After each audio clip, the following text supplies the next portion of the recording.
For today's video, maghimo ta karon og taga og ang akong gigamit nga stainless numero 60 ni. Unang-una ato na siyang laparon ang pinakadulo. Pagkahuman nato og lapad sa pinakadulo ni dyan na pwede na nato siyang limbasan. Ayan na lapad na, ato na siyang limbasan para ato siyang himuan og sima. Ato na siyang tuliron para plastado ang paghimo na to og sima. Ganito lang guys, magawa ng kawil or taga sa Bisaya. Ato ani limbasan, himuasan nato og sima no. Pagkahuman na to og sima, plastado na siya, okay na siya.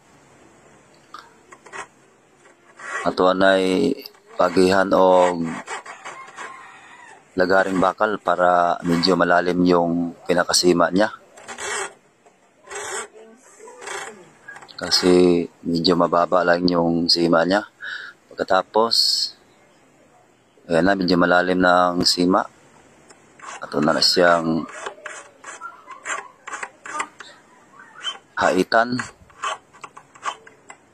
May halo na tayong Bisaya, Tagalog nito.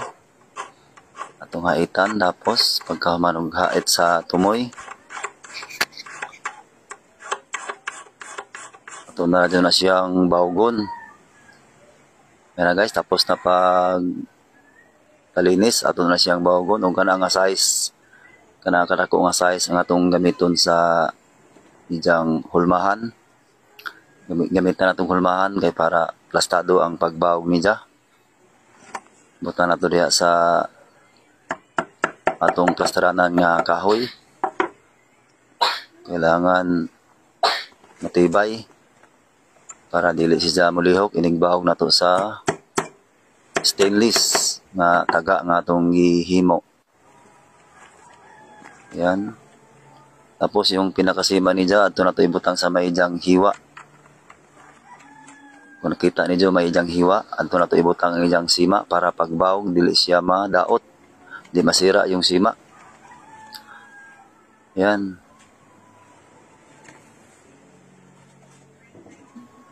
Kailangan sigurado talaga ang pagbawog na to, Yan. Ganyan guys. Kailangan maingat tayo para hindi matamaan yung pinakasima niya. Kasi ito talaga guys ang pinakamahirap gawin. Ayan. Ayusin na natin, plaster natin. Kasi medyo nabalaktot ng konti yan. Tapos, putulan natin. Tapos, putol. Ato na pong laparon ang pinakatumoy. Pagkahuman og lapad, ato siyang pagihan og concrete nails. Ito na siya gayran. Kumbaga, atong gayran. Pag nabutas yan,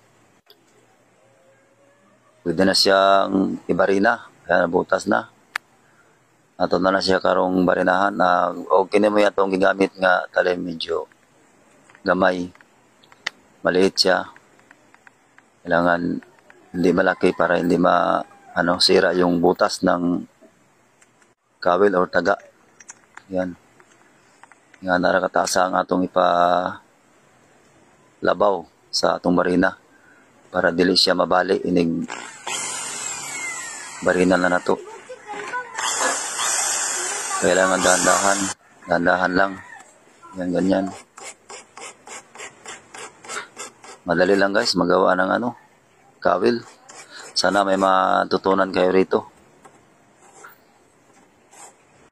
Yan, pagkatapos natin nabutasan na guys. Linisan muna natin yung pinakadulo niya. Putulan natin ng konti.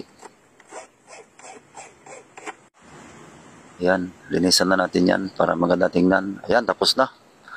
Bali, 4 na piraso yung nagawa ko dito guys. Yan.